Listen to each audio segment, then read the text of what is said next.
Ah oui, je me demandais, est-ce que, à des fins de formation, justement, est-ce que ça vous irait si on enregistre notre entretien? C'est vrai? Pas de souci. Ouais, super. Ok. Bah, l'idée, en fait, c'est d'essayer justement de creuser un petit peu plus votre point de vue, parce que ça va nous aider pas mal. On avait eu les réponses au questionnaire, et en gros, déjà pour vous situer un petit peu, j'ai regardé un petit peu le profil LinkedIn. Vous êtes plutôt dans l'électroménager, c'est ça? Électroménager et L'électromécanique. électromécanique. Aujourd'hui, la société, on est spécialisé en électricité, en assemblage, en montage mécanique, électrique ou électromécanique. Moi, à la base, je suis un technicien. J'ai été formé aux achats dans un second temps avec toutes les formations. Je suis au troisième niveau de négociateur au Ségos. Mais à la base, je suis un technicien, donc je sais de quoi je parle. Et quand je rencontre des commerciaux ou des patrons de société, ben, je peux échanger avec eux sur les réalisations pour pouvoir échanger. Ma spécialité, ça reste la mécanique. Moi, je suis dans une société électrique. Jusqu'à il y a 3-4 ans, le volume d'achat était, on va dire, 60% d'achats électriques et 40% d'achats mécaniques. Aujourd'hui, ça a basculé dans l'autre sens. C'est plus les 60% qui sont mécaniques et 40% électriques. D'accord. Et à chaque fois, sur ce volume d'achat, est-ce que vous faites Mhm. appel à chaque fois à des commerciaux? Est-ce qu'ils viennent vous voir à chaque fois ou est-ce que c'est plus en ligne que ça se passe? Comment vous organisez vos achats en général?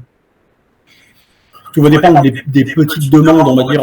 Aujourd'hui, on travaille, on a plusieurs façons de travailler, que ce soit en mode projet à faire ou mode marché et grande série, on va dire très grande série. On n'est pas dans l'automobile, mais bon, on peut être amené à acheter 5000, 7000, 10 000 coffrets identiques. Ou alors, contrairement à la grande série, être sur de l'affaire et du coup en acheter un ou deux.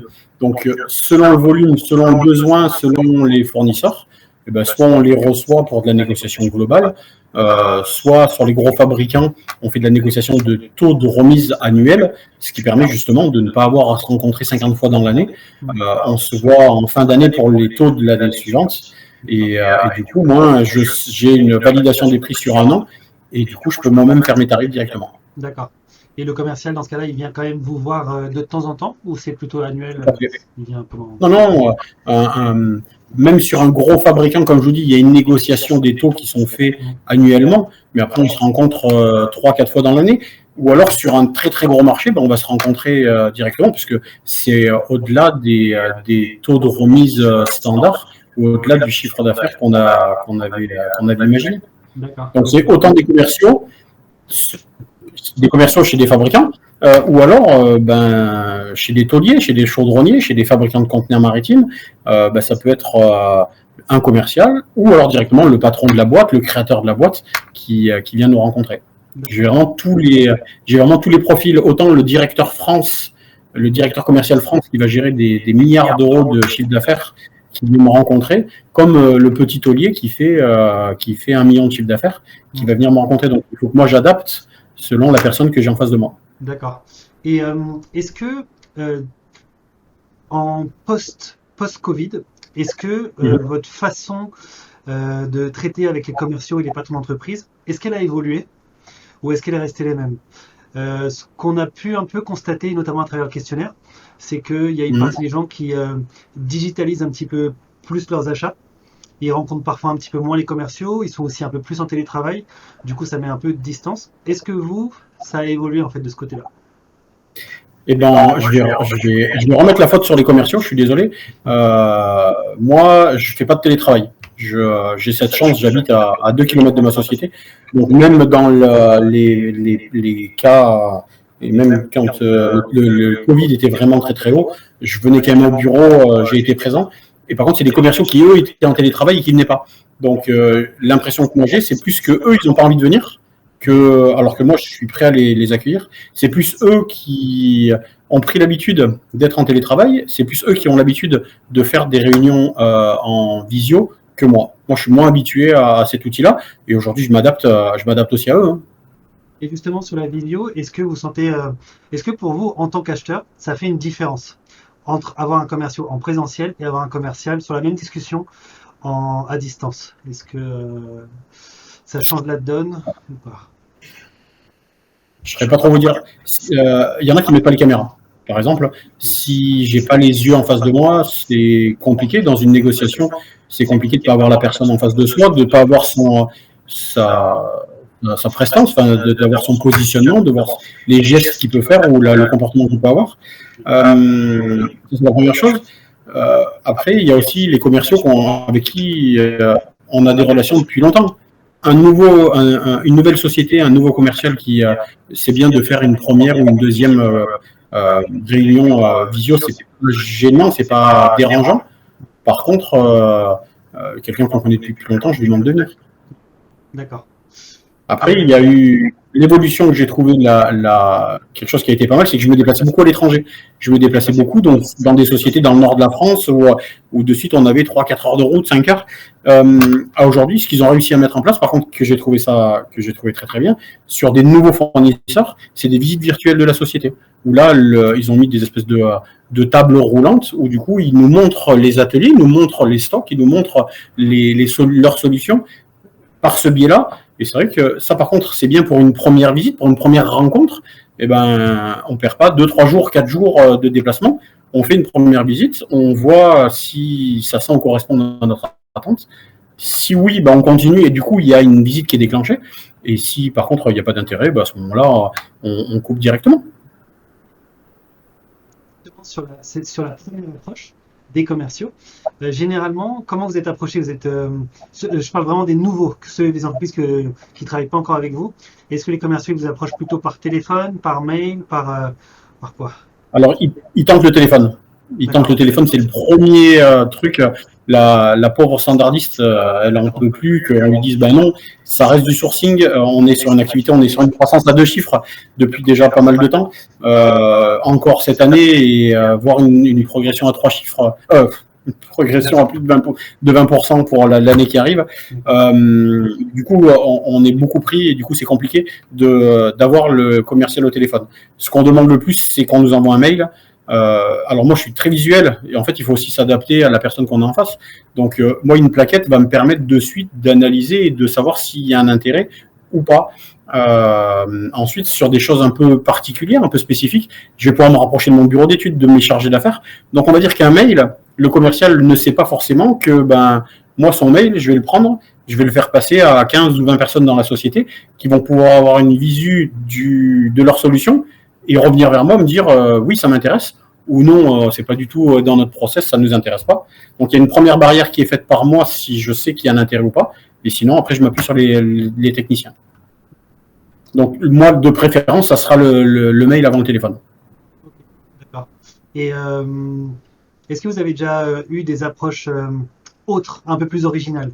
Il y en a qui ont déjà essayé le courrier postal, ou d'autres choses? Non, c'est toujours soit mail, soit téléphone en général. Alors, courrier postal, oui, il y a peut-être 10 ans, les gens, ils envoyaient une plaquette, ils envoyaient un pauvre truc comme ça, et la moitié du temps, malheureusement, ça partait à la poubelle. Aujourd'hui, le fait d'essayer de nous avoir par téléphone, je pense que c'est la bonne solution.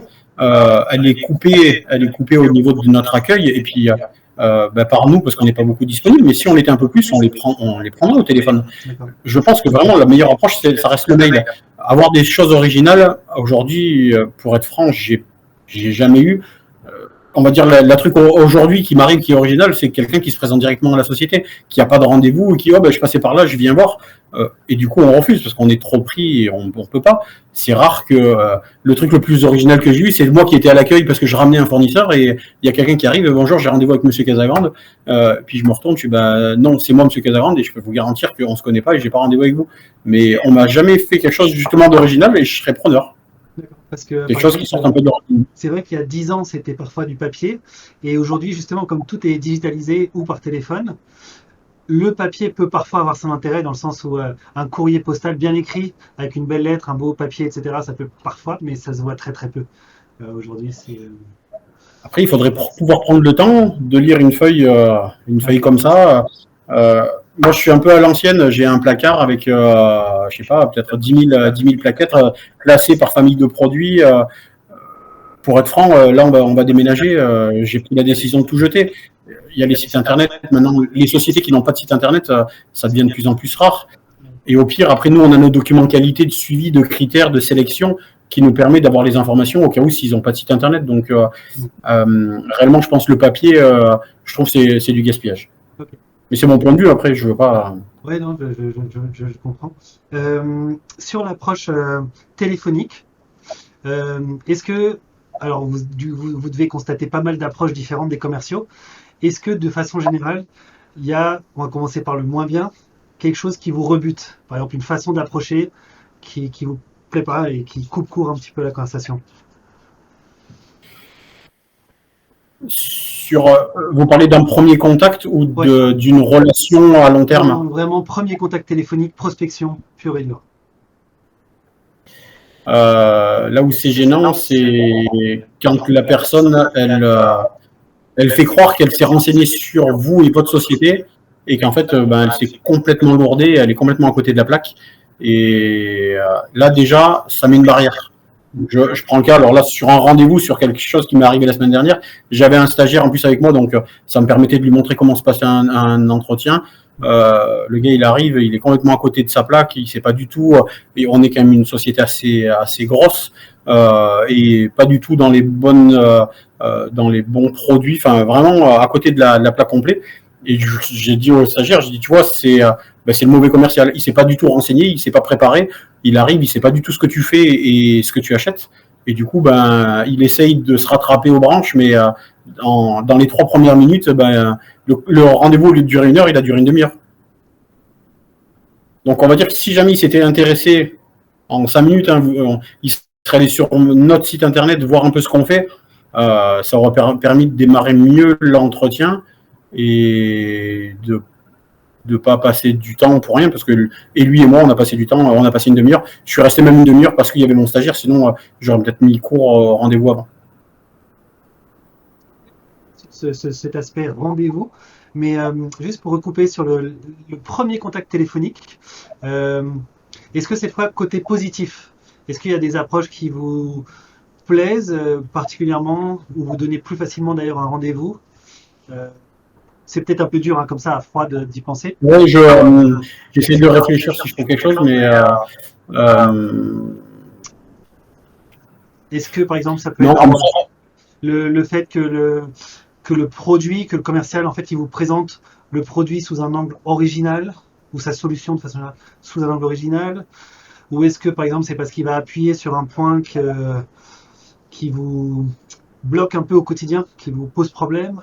En gros, il va cibler un problème, ou est-ce que c'est parce qu'il va être sympathique, parce qu'il va être dynamique, Comme ça, franchement, comme ça, je ne serais pas c'est plus facile de voir les mauvais côtés que les bons. Un commercial qui approche dès le départ, aujourd'hui, je veux surtout pas être péjoratif, c'est rare de réussir à avoir un gars qui est péchu, comme vous dites, qui est dynamique, qui réussit. Il faut comprendre, mais que ça soit eux et nous, on a une activité qui est super dense déjà depuis quelques années. Donc, il faut qu'il arrive à accrocher en 30 secondes. Il faut qu'en 30 secondes, il m'ait donné de l'eau à la bouche.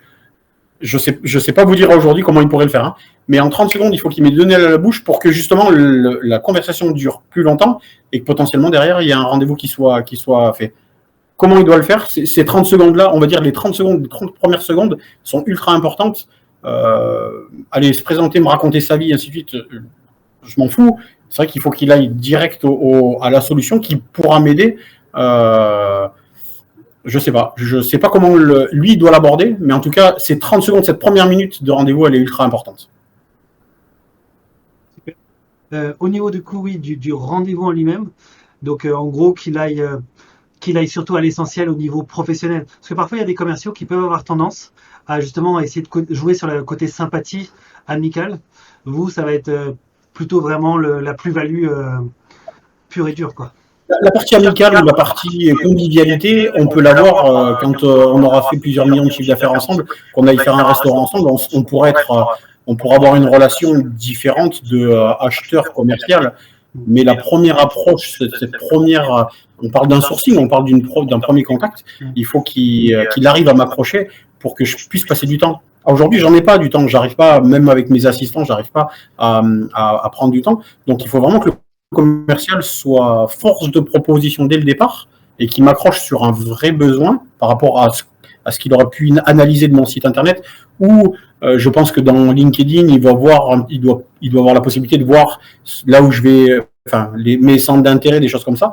Ben voilà, qu'il sache accrocher et me dire, vous avez des problématiques, je suis là pour vous trouver des solutions. Est-ce que je peux prendre un peu de temps pour vous les expliquer? Moi, je suis dans tel milieu, tel milieu, tel milieu, et je peux vous apporter des solutions. Je le vois comme ça. Et du coup, par exemple, le rendez-vous idéal euh, pour vous, en premier rendez-vous, il durerait combien de temps d'une façon idéale? En tenant compte d'un côté de votre timing et de l'autre du bénéfice que le commercial peut vous apporter. En gros, Aujourd'hui, je prévois toujours une heure. Je prévois d'accord. toujours une heure parce que déjà, ça leur permet potentiellement d'arriver 5 minutes, 10 minutes en retard. On n'aime pas, hein, qu'on soit clair, la ponctualité, la politesse, ça reste.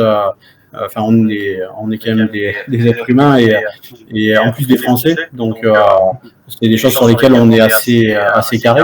Je mets toujours une heure et après, je l'adapte. Je l'adapte en fonction de la personne. Comme je vous disais tout à l'heure, j'avais prévu une heure avec le fournisseur qui est venu la semaine dernière. Au bout d'une demi-heure, je pense au bout d'un quart d'heure, je leur ai demandé j'aurais mis fin au rendez-vous. Je n'avais pas eu mon stagiaire. Par contre, ça peut des fois durer plus longtemps.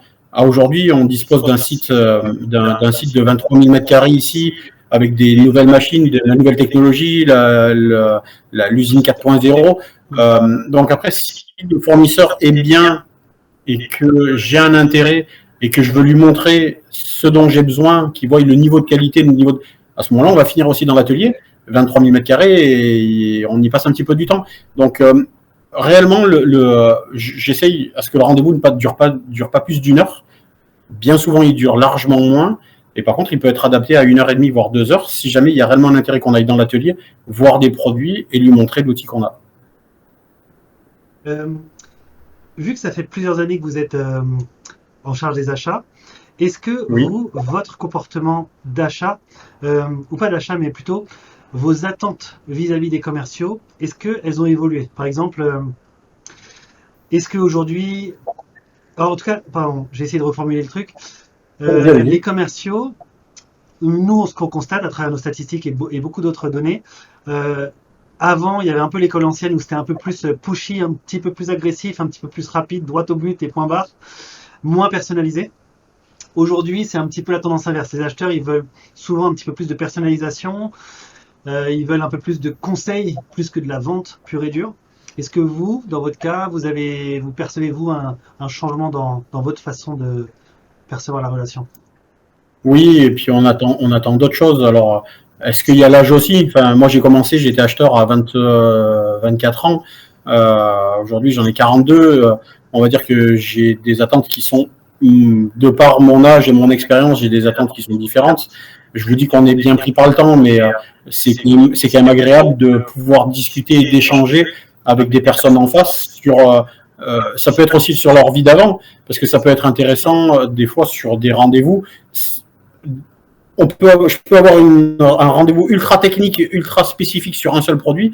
Et puis, par rapport à l'activité du commercial, ce qu'il a vécu peut-être dans d'autres sociétés, des fois, en fait, le rendez-vous, il bascule très rapidement sur d'autres choses, d'autres produits, d'autres échanges très constructifs qui nous permettent d'avancer ensemble. À aujourd'hui, un réseau comme LinkedIn ou d'autres, ça nous permet quand même d'avoir des réseaux et de pouvoir discuter un petit peu les uns avec les autres, chose qu'il n'y avait pas avant. Et avant, c'était un peu Internet, un peu le téléphone, un peu les informations des autres acheteurs du tout petit réseau qu'on avait. Aujourd'hui, on a des moyens qui sont faramineux. Donc oui, notre attente a été est largement différente. Je mettrais ça sur plein de choses différentes. Les nouvelles technologies, l'avancée dans l'âge, les formations, nos connaissances qui nous permettent d'avoir des échanges qui sont super avec plein de gens. Et justement, concernant LinkedIn, est-ce que c'est un plus que le commercial soit actif sur LinkedIn, qu'il publie un petit peu, qu'il soit visible en gros? Ou comment vous le percevez? Vraiment, pas l'entreprise en elle-même, mais vraiment le commercial personnellement. Le commercial, pour moi, le commercial, c'est la société qui il représente une société. Que le commercial en lui-même soit très acteur ou que la société soit très actrice. Moi, aujourd'hui, dans ma société, mes commerciaux sont pas actifs. Nous, en tant qu'acheteur ou en tant que responsable achat ou en tant que directeur achat, on n'est pas actif. Par contre, on a un service marketing qui l'est beaucoup et du coup qui fait ressortir la société dans le réseau. On va dire que moi, que ça soit le commercial ou la société, du coup, pour moi, je parle de la même chose. Et alors, ça va être important, oui et non. Sur quelqu'un avec qui on est en activité depuis très longtemps, ben, je vois un petit peu des choses. Et des fois, je me dis, ah, ben, tiens, ça, j'avais oublié qu'il faisait ça aussi. C'est à garder en tête. Donc, c'est bien aussi qu'il soit actif. Par contre, sur un nouveau, on va dire que ça va nous permettre d'aller voir un petit peu ce qu'il fait, qu'il soit très, très actif. Moi, je vois pas l'intérêt. Qui mettent l'essentiel sur ces réseaux-là et qu'on puisse avoir une vision de ce qu'il fait ou des nouveaux produits qui sortent ou un chargement un peu particulier, un produit un peu qui sort de la norme, c'est là où on va être plus regardant. Et est-ce que, par exemple, vous allez vraiment essayer d'aller chercher des informations sur LinkedIn ou est-ce que LinkedIn, c'est vraiment quelque chose de secondaire, complètement secondaire? Aujourd'hui, c'est complètement secondaire. D'accord. À la base, je me suis mis dedans, j'ai même pas appris l'offre premium parce qu'aujourd'hui, j'en éprouve pas l'utilité parce que j'arrive à trouver sans LinkedIn certains fournisseurs. Bien que des fois, je m'en sers aussi, mais c'est pas le premier outil que j'utilise. Ça va vraiment être le Internet basique standard que je vais utiliser. Et est-ce qu'à tout hasard, par exemple, si vous recevez un commercial que vous connaissez ou que vous ne connaissez pas, peu importe, est-ce que vous allez entre guillemets le googliser sur LinkedIn ou pas? Voir un peu son parcours, ça. C'est la première chose que je fais. C'est vrai? Vraiment? Facebook, LinkedIn, de suite. La personne que je vais rencontrer, je vais voir qui il est et ce qu'il fait. D'accord, ok. Mais c'est moi. Mon collègue qui est à côté, il fait pas la même chose. On ne travaille pas du tout de la même façon. Moi, aujourd'hui, que ce soit pour ma vie personnelle ou professionnelle, oui, je le fais. D'accord. Et du coup, son profil LinkedIn, s'il est propre, s'il est pro, s'il est actif, c'est quelque chose qui va être rassurant du coup, plutôt. Ouais. Oui. D'accord. Ok. Super. Et puis, alors après, d'un autre côté, ça va aussi nous donner des informations sur son âge, sur son parcours, sur qui on a en face, sur une négociation, comment elle va se passer. On parle d'un premier rendez-vous, mais potentiellement, pour aller plus loin, parce qu'il peut très rapidement y avoir un degré déjà de négociation, même sur un premier ou un deuxième rendez-vous. Et le fait de savoir qui on a en face, oui, c'est toujours bien. Je vais pas avoir la négociation avec un jeune de 25 ans qu'une personne qui a 50 ou 60 ans. Y a pas je vais pas aborder ma négociation pas de la même façon. Ouais. Et qu'est-ce que j'allais vous demander Ah oui, si.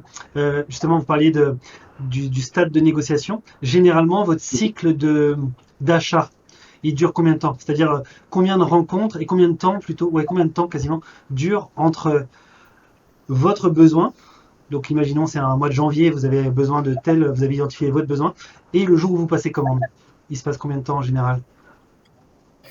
Je pourrais pas vous donner une moyenne, c'est tellement aléatoire selon les dossiers, selon les services de ma société pour laquelle je travaille.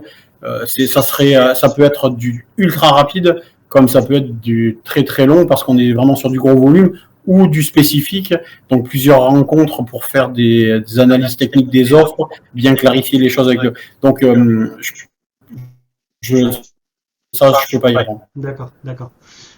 Sur le spécifique justement, est-ce que, je ne sais pas si vous arriverez à me dire, est-ce que vous avez tendance aujourd'hui à demander un peu plus de spécifique qu'auparavant, qu'il y a quelques années, auprès des commerciaux? Alors oui, et malgré qu'on soit beaucoup équipé en termes de machines, de préparation et de façonnage, on va dire, mais oui, parce qu'on trouve que les sociétés ont bien évolué aussi, que ce soit des fabricants de produits standards, ils vont réussir à adapter le standard à notre besoin, plutôt que ce soit nous qui fassions faire de la sous-traitance de reprise sur les produits achetés ou que nous on le fasse directement. On préfère acheter le produit directement fini qui nous permet de suite avancer. Donc oui, nos achats ont changé aussi et ont évolué avec le temps. Une question sur un peu l'organisation. Est-ce que il y a pas mal de cas où la vente, c'est ce qu'on appelle multi-interlocuteur, c'est-à-dire qu'il y a l'acheteur principal, mais il y a d'autres personnes qui vont influencer la décision dans la société. Est-ce que Oui. c'est votre cas aussi, ou est-ce que il y a une seule personne qui a décidé? On va dire qu'on prend des décisions collégiales. Nous, en tant que responsable achat, je vais aiguiller la société avec laquelle je veux travailler. Dans tous les cas, on arrivera à convaincre notre technique de là où on veut aller. Aujourd'hui, ça fait 15 ans que je suis dans la société dans laquelle je suis actuellement. On n'a jamais été en désaccord. Donc, on va dire qu'on a toujours réussi à prouver que c'est la bonne société qu'on a choisie. Mais normalement, oui, il faut que ce soit des décisions collégiales. Ce que je vous dis, c'est envers le service technique ou envers la direction technique, mais par contre, avec mon directeur, on décide toujours ensemble sur le gros volume. On va décider ensemble de là où on veut partir. Et là-dessus, le rôle du commercial pour vous, vous attendez quoi de lui? Est-ce que plutôt de vous soutenir, vous, personnellement dans l'entreprise et surtout traiter avec vous, ou est-ce que vous souhaitez qu'il vous soutienne, mais auprès des autres interlocuteurs également, qui sont en contact avec un peu tout le monde, ou comment? Je ne saurais pas vous dire. Dans tous les cas, le commercial, moi, ce que je lui donne comme information, c'est que la décision elle est collégiale. Donc, dans tous les cas, il vaut mieux qu'il soit bien avec tout le monde plutôt que uniquement avec moi. Et dans tous les cas, moi, je vais aller jusqu'à la négociation, la rédaction du contrat et l'envoi de la commande avec le contrat d'achat. Dans tous les cas, il va être en contact après largement plus avec le service technique et avec moi. Donc, il vaut mieux qu'il soit bien avec eux qu'avec moi. D'accord. Ouais, moi, un fournisseur, il peut avoir une dizaine de fois dans l'année, ouais. alors que potentiellement, il va être en contact tous les jours ou toutes les semaines avec le service technique. D'accord, ok. Parfait. Dernière petite question. Globalement, quel est votre niveau de satisfaction au niveau des commerciaux? Et je parle à la fois ceux que vous voyez régulièrement, mais je parle vraiment de tous, même ceux qui vous approchent. Globalement, si on devait faire une espèce de moyenne, je sais pas, sur une note sur peut-être 10 par exemple, vous parteriez sur quoi? Alors, si je me permets, ça fait 15 ans que je prends l'exemple de cette société-là dans laquelle je suis, depuis 15 ans que j'y suis. Sur mes 5 premières années, j'aurais mis 8. Sur les 5 années suivantes, j'aurais mis plus que 6. Et sur mes 5 dernières années, je mettrais 4. D'accord. Alors, est-ce que c'est parce que moi, j'ai évolué et du coup, je trouve que ça peine un petit peu, alors que j'étais impressionné quand j'ai démarré. Je ne saurais pas vous répondre à ça, mais il est vrai que on trouve là, par contre, on est 2 responsables et un directeur en achat. On trouve tous les 3 que ça fait 15 ans qu'on travaille ensemble, on a été embauchés en même temps. On trouve qu'il y a une dégringolade et des niveaux qui sont largement moindres par rapport à avant. Que ça soit en connaissance